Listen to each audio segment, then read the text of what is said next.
So, where were you on 9/11? Welcome to another lens of how to increase the engagement with your audience, for your audience, together in collaboration with your audience. So, where were you on 9/11? You probably remember. Do you remember where you were a week before? Maybe not. The reason why you probably remember where you were on 9/11, or let's do one more experiment actually. Do you remember where you were when you were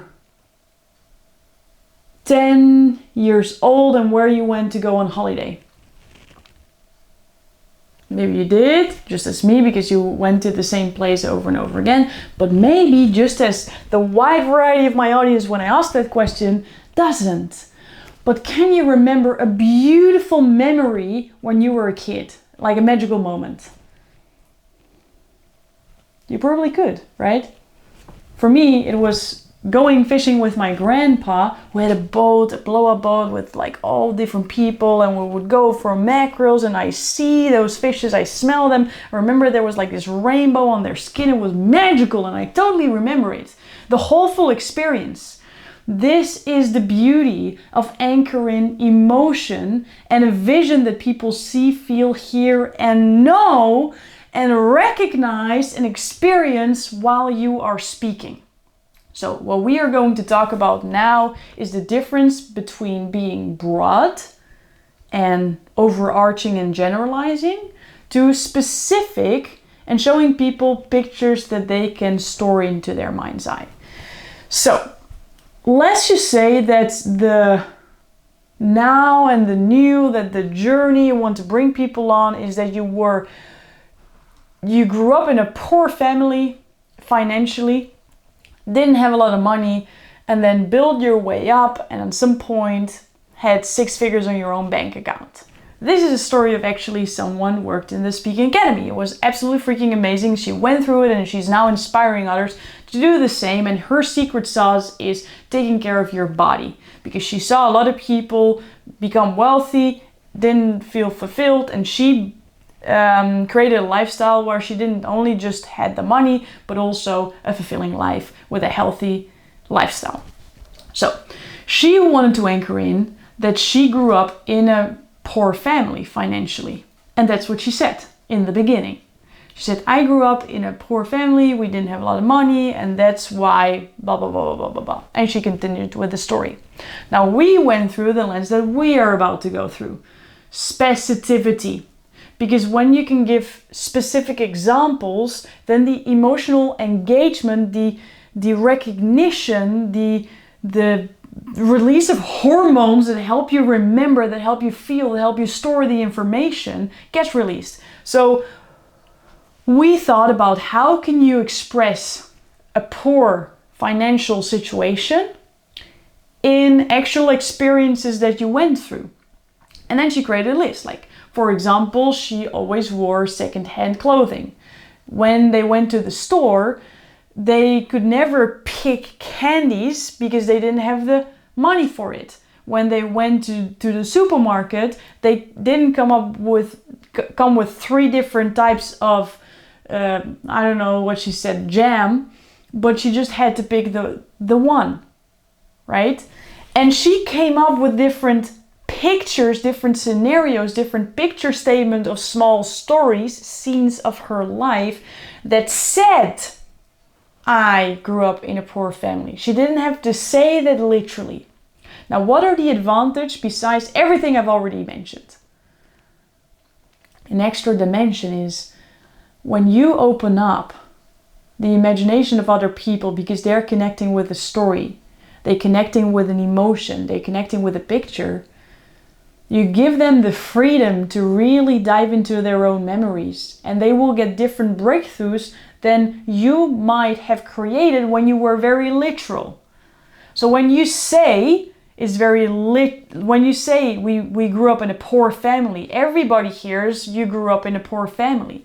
When you say I felt insecure in school because I was always wearing secondhand clothing. Or even if you want to go more specific, when I went to school in my veil white shirt because it wasn't new, it was bought secondhand with my mom, then people can go through what are the moments that I felt insecure. Or maybe they connect with white veil and they're like, yeah, I also had a kid in my school. Or they go through their own story library in their mind. They go through their own life experience and they connect on their level. Does it make sense? So you're not pointing the finger and this is how you should connect. You're opening the lens of this is what it is, and I want you to bring you along. So I'm giving you different ways to connect to this certain emotion, which is I'm dissatisfied. So another example, for example, of another storyline is loneliness. Imagine you felt really lonely and then you want to talk about super fulfilling, very connected to yourself, to other people, to a higher something. How can you, for example, come up with a way where you can express the feeling of loneliness without saying, we're talking about the feeling of loneliness? What about a picture? What about a scene that everybody can relate to? The reason why I'm so passionate about helping people from loneliness to fully connected is because one day on a Friday evening, and I'm making this up in the moment, okay? Bear with me. On a Friday evening, I was walking on the streets in the Netherlands. Now, there's one thing that you probably don't know about the Netherlands, if you're not from here, is that we don't have curtains in our living rooms. It's pretty damn wild, but when you're walking on the street, you can just walk inside of someone's living room. And when I was walking on a Friday evening, I looked to the right and I saw a man, probably 70 years old or something, and like a little beard, gray hair, walking a little like this. And he was walking to his table. And when I saw that, I just felt, this is not how we as humans should live. Because what he had in his hands was a microwave meal. No one on earth should eat a microwave meal alone on a Friday evening. That's why I'm so passionate, helping blah blah blah, helping getting blah blah blah, getting to the solution. Do you see that this scene creates so much more emotion than just saying loneliness? Another one, love. I didn't feel so much love and now I have a thriving relationship. Oh my God, sometimes we just throw these generalizations in the air and you think that they stick, but they actually fly away because they don't create an emotional connection.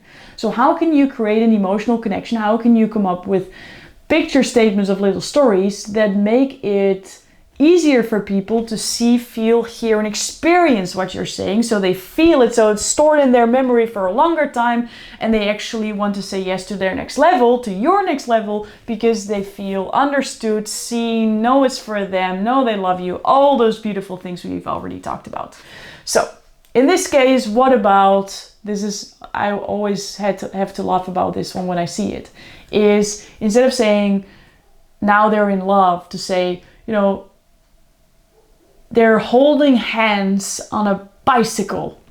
Again, I'm from the Netherlands, we bike everywhere. Holding hands on a bicycle. There's not a crazier picture for me that describes love on a very disgustingly cute level, right? So the situation for you is like this. Listen to yourself talking, record yourself, and then observe through this lens. Am I generalizing and being broad all the time? Or are there certain moments where I can use specific examples that people can see and experience? So I give them the freedom of their own imagination and actually allow them to feel something while I say something. Because that's in the end the emotional roller coaster. We want people to feel something so it sticks for them. I'm not saying make this one big comedy show and use every single moment to create a specificity. But again, this compounds. when you add a little bit more specificity and then a little bit other engagement style, a little other engagement style, a little bit other engagement style. At some point, you just see people saying yes to you, people saying yes to your offer, people writing down everything you said. And when you say, who else feels this? They're like, me! Because you've done all the little pieces that add to this one big epic ride of transformation. So let's get after it. Be a little bit more specific. Enjoy.